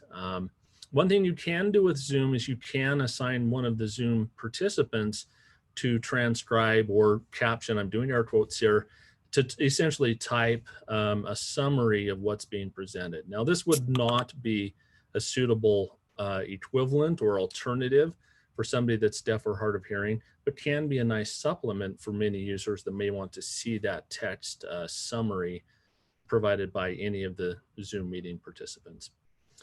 If you record a Zoom meeting, Zoom does provide free transcription via AI systems. So again, the quality is not going to be great for business or higher accounts. You could also save that recording and then upload to YouTube. YouTube will do the same thing for free. It'll automatically transcribe and caption that media free, but you're still going to need to go back and review it. Or you could use the USU captioning system and save that effort at a cost of 80 cents a minute. So those are a few options that are available for Zoom. The other primary collaborative systems out there, Skype, Microsoft Teams, Google Hangouts, Meet, they all support free, real-time, AI-generated captions. It's pretty good. It's okay. It depends on the audio quality, but you can hit a button in any of those platforms and immediately start to see captions on your screen for free. YouTube Live also will do this, but only for over 1,000 subscriber channels. We're hoping that YouTube may roll this out more widely to everybody on YouTube that does YouTube Live to provide captioning in AI generated captions, so the quality will vary quite a bit. PowerPoint also, with newer versions, provides captioning right in the PowerPoint presentation window, and the quality is pretty good. I'm going to demonstrate this real quick. So I'm just going to fire up this PowerPoint window here, and the captions will start showing at the bottom of the screen right as I talk. They're delayed maybe a second or two. These are AI generated captions. Now, I realize that you may have the caption window open for Zoom and also be seeing these PowerPoint generated captions. So it's a little bit of a caption inception going on here. Maybe a little bit of a death match between Sheila and the computing power of Microsoft, but the captions are okay.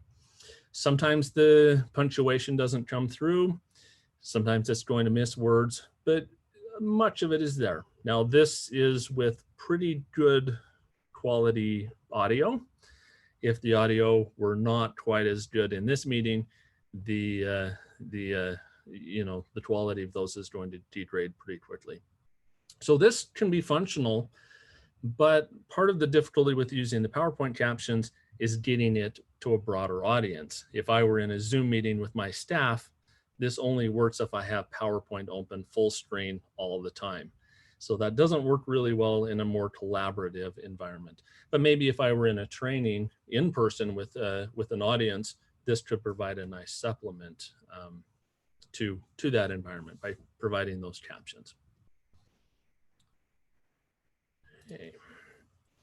So I don't know who won on our captioning death match, but Google Slides also does this. The quality, I think, is not nearly as good as PowerPoint. There's no punctuation, and it's just kind of this line streaming across the screen, but Google Slides has similar functionality.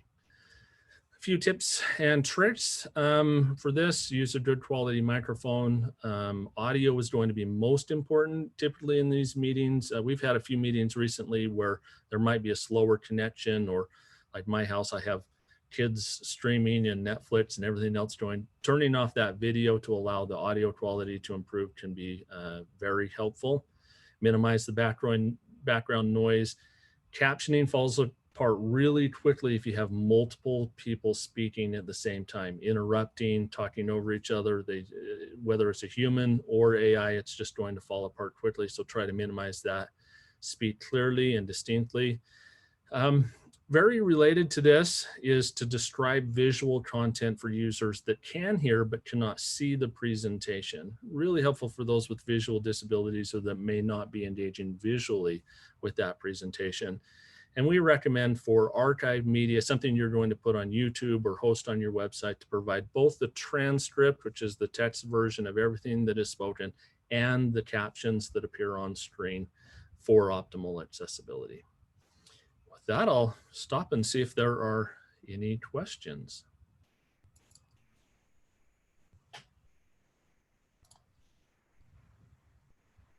Let's see, I'm looking to see if there's hands or anything. I don't see any. Again, as you're thinking, or if you want to ask a question, raise your hand or type it in the chat or the Q&A. Okay, thanks, Matt. Yeah, you bet. Thank you, Jared. We will email out this slideshow, and then you can use that. I also have a few other resources that we will send out. Again, as with anything, we ask that you just consider accessibility when you're hosting these virtual meetings. Again, one of the resolutions that was passed this year in the Utah legislature was to encourage the use of closed captions in all public meetings. And so people are starting to recognize that it's not just people with disabilities who benefit from captions, it's everybody does. I mean, I know that I am a much more visual processor, and if captions are on, I'm going to be reading them, and I actually get more that way than I do from hearing. It does open up and provide other options for all sorts of people to access the content and materials that you're presenting. So, okay, perfect. Let me get back to my slideshow. Actually, the next thing I was going to show was the new CPD intranet. And so I need to state right ahead of time that this is not currently live. Our plan is to have this live at the end of the week. If you are familiar with our website, and I'm actually going to go to our website right now, the amazing things you can do with technology, CPD USU. So if you go to our website, and I don't know how many of you have done this yet, but if you go down to the bottom, you see that there is a link to the intranet right here, this white box over in the corner. You have IOTI, AUCD, and intranet. That intranet takes you to this login. And at this login, you have a password and a username. If you don't know what your password and username is, you can ask Michael. The good thing is with the new intranet, you're going to be asked to set a new password and username, which will be CPD- your A number, and then you'll set your own password. But we will send out some additional information on that later. But in the intranet, there's all sorts of resources. So this is what it currently looks like. And things are kind of piled up here in the side under common resources in no particular order. And kind of under these different drop-down menus, we have various resources, business forms, things like that, my profile, staff lists, things like that. What we've done is we've tried to make the intranet a little more, we had to update it, first of all. We had to update the platform that we're working on, and then we had to make it a little more user-friendly. And so what you're looking at here is what the new intranet is going to look like. Our hope is that you will use the new intranet like a launch screen, that this will be your home screen when you open your web browser, and it kind of becomes a more functional place to start your day or to start your work. The reason that I'm showing it to you is so that when we do launch it, you know you're in the right place, first of all, but also we're interested in feedback and what else would be useful on here. If we want to make this something that is a launch screen and sort of a place that you work from, we want to make sure that we have materials here that are useful to you. So up here at the top are these little bars that are more commonly used things. So the college COVID site, leave and time cards, which takes you to My Time. Our CPD room schedules, which is the calendar to schedule any of the physical rooms here at the CPD. Your webmail, your USU email is right here. There's a drop down here with common resources. And then if you click on common resources, it takes you here. You can also go back to that screen here, and we have several tabs on this blue bar here. We have common resources, which includes leave, time cards, staff meetings. So the link to archive staff meetings are here, room schedules, contact information for the business office, policies. We have common forms like our performance appraisal, space requests, equipment off premises form, other resources here, university resources. So these are COVID-19 banner, USU policies, USU wellness, HR, media and logo. So anyway, there's a lot of information that's housed here, trying to really pull everything together into a single location. If you go across this top bar, you can click on CPD Business Office, and you'll see a bunch of CPD forms, USU forms, and then purchasing card or travel card information are all there. Under policies, we have our CPD policies, which in most cases reflect university policies. Not sure how many people have gone and actually looked at these, but these are there and available. And then we also have training under here. So, and this is training not just offered through the CPD, but through USU and through other organizations as well. But you are going to see a request come out later this week with information on how to log in. And one of the things that we would like you to do is log into the new intranet and update your personal profile. I don't think that the personal profile is currently active here. I don't see it. I can't remember where it was, Tyler. Oh, here it is, a CPD staff profile up here, and it may not be live right now. But we're gonna ask you to go to your staff profile, and mine is live right there. And we're gonna ask you to put in some basic information. Now, I recognize that you have done this for the university, but the university doesn't allow us to access everything that we need in order to compete for grants and other things. And so these personal profiles become really important when we are trying to contact you, when we are trying to find out who has interests in certain areas, when we're trying to pull, if we're having a conference or somebody asks for a bio or something like that, that's also something that we pull from your personal profile. And so we're going to ask that you go in and spend some time updating your information in your profile, because that is one of the biggest things that we have struggled with, is being able to pull timely information about staff. I don't know why it disappeared. Off of the intranet.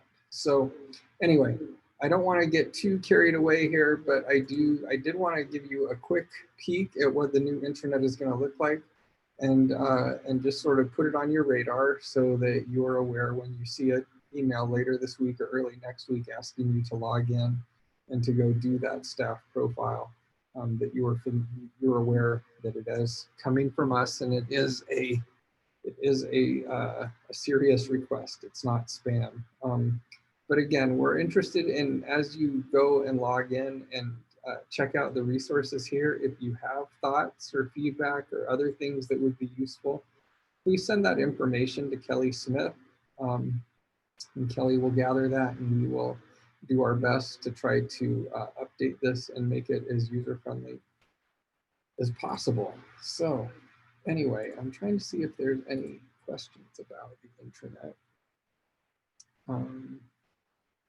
Okay, Kelly says the logo at the top of the page will take you. Okay. So there you go. There's the intranet. I'm going to stop sharing that in the interest of time. I'm going to keep moving on because we have a couple more things that we need to cover in this meeting. So anyway, that was the intranet. And we're excited that Tyler Monson has been able to get that done. We're incredibly grateful to Tyler for his hard work in helping us get that up to date and just about ready to launch. So you'll see an email announcement later this week or early next week about that. And yeah, please use it, and please send us your feedback. So in terms of other just miscellaneous updates, and things that are probably of interest to you. First of all, we have an updated annual leave policy. Those of you who have been here for many years know that the way that we've handled annual leave has been a little bit cumbersome. Our annual leave has required us at the end of the year to do this paperwork where we essentially clear out your account because you have to use annual leave in the year that you earn it. And then we have to rebalance your account. And there's actually a lot of behind the scenes work that Charlie and others have to do, given our current annual leave policy. We have worked with HR and with the leadership team to update our annual leave policy. And I think it's probably in a place that's going to make everybody maybe a little more helpful, and it's going to reduce the workload for Charlie in the business office. So instead of requiring people to use annual leave in the years in the year that they earn it, and then lose any leave at the end of the year. We have changed that policy to allow employees to accrue annual leave over multiple years. Now, USU's policy only allows you to accrue up to 200 and, I can't remember, 240 something hours of annual leave. And after you accrue that much, you do not accrue anymore. And so every year you won't have to use it, you won't have to get rid of it. The one caveat is that you will have to use that annual leave before you leave the CPD or transfer to another USU unit. Otherwise, you will lose it. So very similar to what we did before. Again, annual leave has to be used on grants. On annual leave that's earned on grants or contracts or fee-for-service programs can't be paid out. And so essentially, you're going to be allowed to accrue that annual leave. You'll have to use it. And then when you leave, your annual leave balance will be zeroed out. If you are leaving the CPD, we will give you a notice that indicates the current balance in your leave account so that you know how much you have and you can choose to take it or not. But this is going to, I think, hopefully help people in building up their leave balances and being able to take vacations and not having to worry about using their leave at the end of every year. I know that especially this last December, there were quite a few of you who had to take a lot of time off to use up your leave, otherwise you were going to lose it.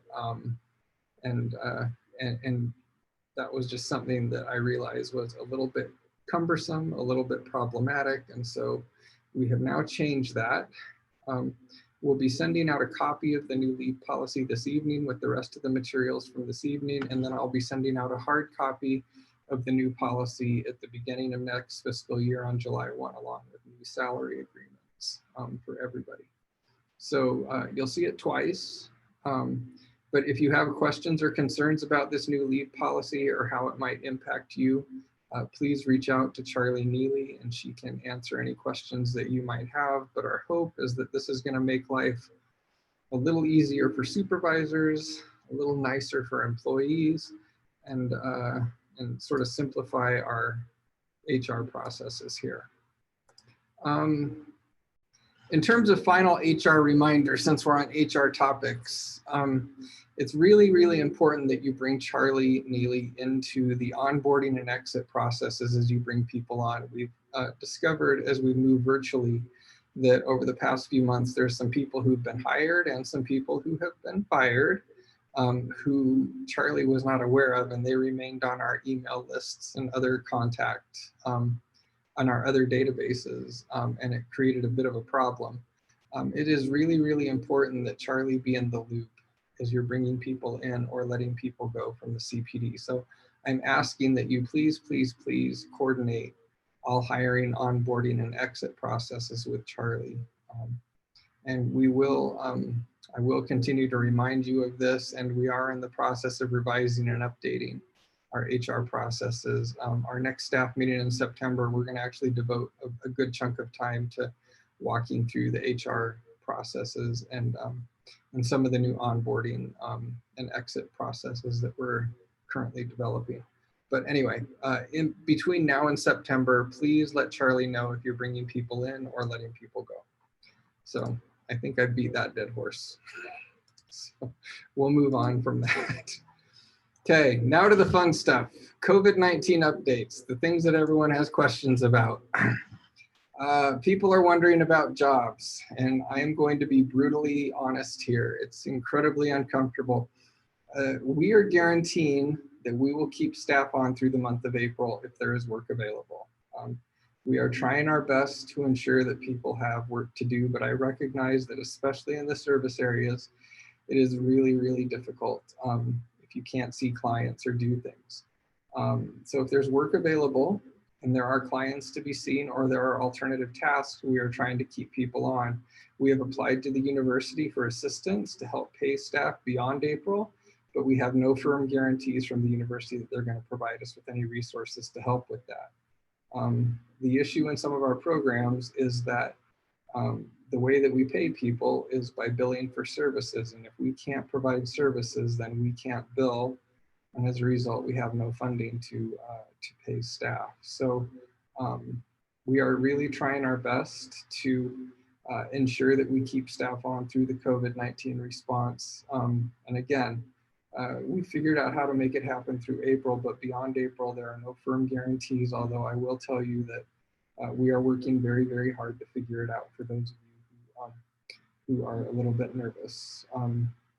I am asking again that you please, please, please share any tasks that you need help with Charlie Neely. We are looking for tasks for hourly or salaried staff who are maybe not able to see clients now and are looking for other work to do.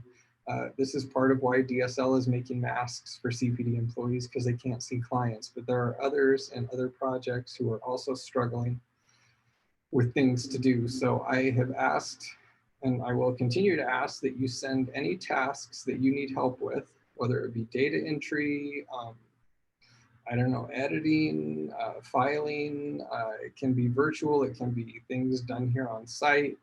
We're not really picky right now, but please send those tasks to Charlie so that we can match people who are struggling for work with meaningful things to do. So that's, again, I'm just putting a plea out there that if you have work that you need help with, send it to Charlie and we will figure out how to get you the support that you need for your projects, and we will also try to match that with other staff who are potentially qualified to help out. The one thing for hourly employees, and the huge advantage you have as an hourly employee, is that USU has plenty of jobs. So I recognize that there are hourly employees at DSL and in several of our other programs who are struggling to get hours because they're not able to see clients. USU has set up a website, and it's, if you go to hr.usu.edu/employment/COVID-19 jobs, there are hourly jobs all over campus that you can do. I recognize that it's not in the programs here at the CPD, but it is hourly jobs, and they are frequently paid at hourly rates that may be better than what we pay here. Yes, it might be doing janitorial work, it might be disinfecting public spaces, it might be working on the grounds crew here with facilities. But since many of the students have left, USU is really, really looking for help across all sorts of teams here on campus. And if you're an hourly person and you've lost hours as a result of the COVID-19 response, there are tasks that you can do to make up those hours. So anyway, I'm just encouraging you, if you're an hourly employee or if you supervise hourly employees, to send them to HR so that they can get connected with the job. The other questions that I always get that I will cover again, I have no idea about timelines for restarting regular university operations. I know that the governor announced today that public schools would remain closed through the end of the school year, which is the first week of June. I'm expecting that the university will follow suit. So I do not anticipate the campus will open again or that regular university operations will start up again until early June at the earliest. So again, 6 to 8 weeks is still a reasonable estimate. If you need help with technology or forwarding your phones, please work with Michael Jepson or Tyler Monson. I don't know how many of you knew this, but your phones here, if you're at the Logan campus or if you're on the Salt Lake office, you can forward your office phone to your cell phone, and Michael or Tyler can help you set that up. The CPD office here in Logan remains open. The Salt Lake office is closed, and several of the other campuses around the state are closed. But the Logan office is open, and you're welcome to come and work in the office. If you practice social distancing and proper hygiene, I know that occasionally it's good to get out of the house and maybe have some personal space. And so I just want you to know that the office is here and that you are welcome to come in and we'd all be glad to see you. We're all feeling lonely these days. Please make sure that you're communicating with staff and supervisors regularly. I recommend that if you have staff working remotely, that you're touching base with them daily to ensure that they're feeling connected and know what they're supposed to be working on. And then our next all staff virtual check-in, which is going to be much more relaxed than this and a lot less content heavy, is Thursday afternoon at 4:30 p.m. So if you want to participate in that, I know in our last one we had about 50 people who joined in. Please do add that to your calendars and we'd be happy to see you there. Okay, so in terms of wrap up, I think I want to, I end every meeting with this particular quote, and I think it's important to revisit it even in this meeting. And especially, well, maybe especially in this meeting, because we're all feeling a little bit distanced, we're all feeling a little bit isolated, I think. And I think as I've talked with many people, they're shocked at how difficult this process is. And I think it's important to realize that we as an organization and as people are not independent entities that can survive on our own. As I like to say, the CPD is not an independent entity striving for self-preservation. The CPD is the hub of an engaged community of stakeholders who are working to make the world a better place. We strengthen our organization and ourselves by building up, investing in, and connecting the interdependent stakeholders within our community through collaborative and intentional efforts that strengthen our colleagues, partners, and collaborators. And I think that holds true for us as an organization, and it holds true for us as individuals. And I would encourage you to please, please, please reach out and find ways to support your staff, your collaborators, your colleagues, those you work with. This is a difficult time, and building those connections are only going to pay off in the long run. It's only going to make those relationships stronger. In terms of our next staff meetings, our next all staff meeting will be September 8th, 2020. And then we're all the way to 2021 already. This is our second staff meeting of the year. We've moved to 3 per year. So January 12th, 2021 will be our one after that. So please try to schedule around these meetings. Oops, there's Camus. Try to schedule around these meetings. I know it's a chunk of time out of your day, but I think it's important that everybody understands where we're going as an organization and sort of the changes and initiatives that we're working on. As I said in our January meeting, we're all in this boat together, and to make any progress, we kind of all have to be rowing in sync. If we're not rowing in sync, we're not going to go very far. So finally, in terms of my final thought, I don't know how many of you have read or reread Albert Camus' The Plague, but those of you who know Albert Camus was an existentialist author.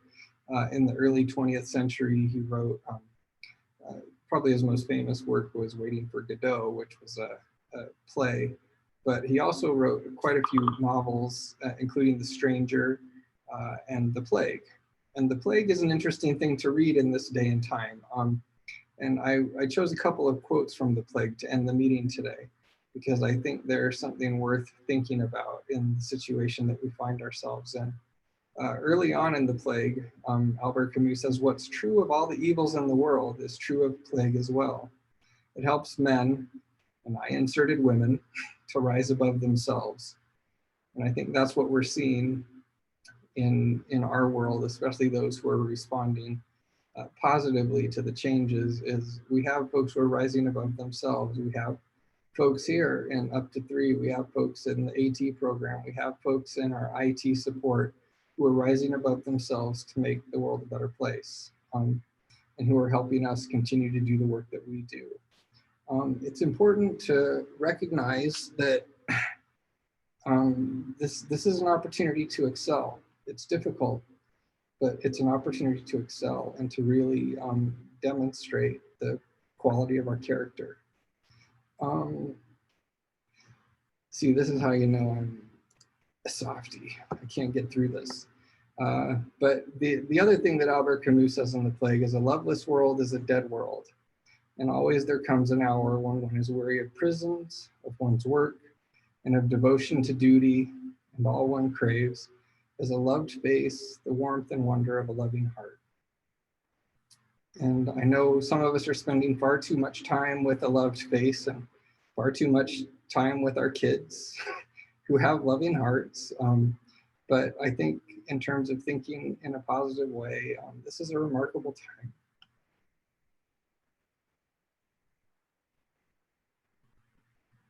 See, I'm getting soft in my old age. This is a remarkable time to grow. So I thank each of you for what you're doing.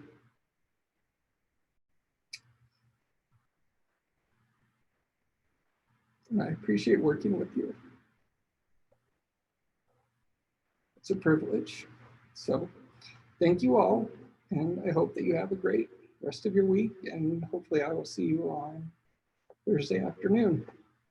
I will hang out on here for a bit if you have questions or concerns. So I think we'll leave the webinar open, but if you want to run away, you're more than welcome to run away because we're through with the content. So anyway, thank you all for taking time out this afternoon. You're appreciated, and keep doing the good work that you do. Thanks.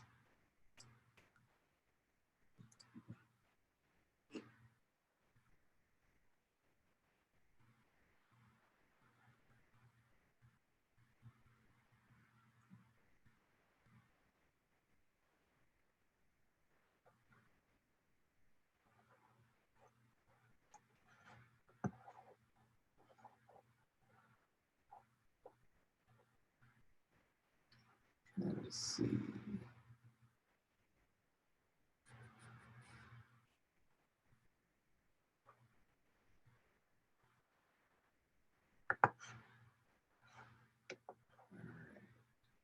Okay. Thank you, Sheila, for doing the captioning today. It was great.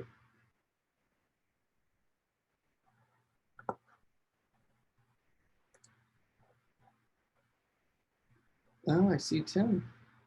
People are showing up here that I hadn't seen before.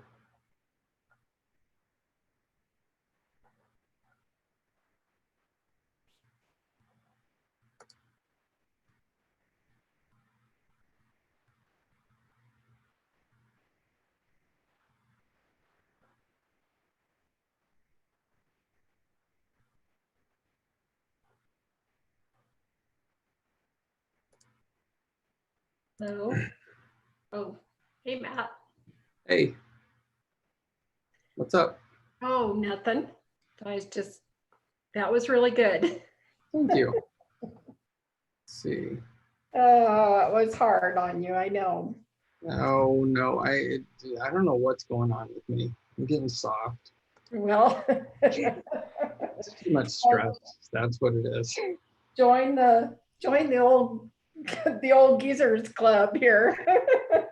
Oh, kidding you. I think it's called being human. What was that, Mary Ellen? Because I think it's called being human. Yeah. Far too human these days. And actually, I missed a good 20 minutes of it because I was on the phone with Jen from the SPO office regarding Ricky's stuff, and we need to talk. Thank you, Mindy. Okay. So were you able to get Ricky's stuff submitted? Yes, it's been submitted, but Jen has big questions that hopefully we can find answers for before the deadline we gave him was Friday to submit it. And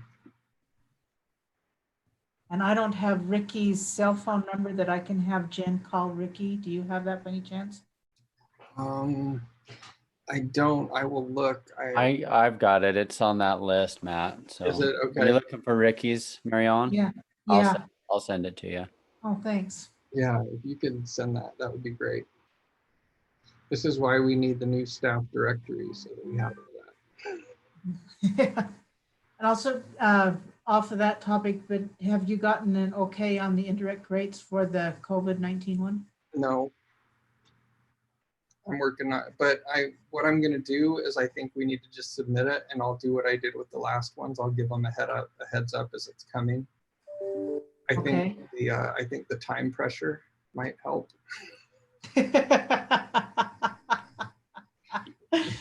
Okay, so Jen has put what she says is the final draft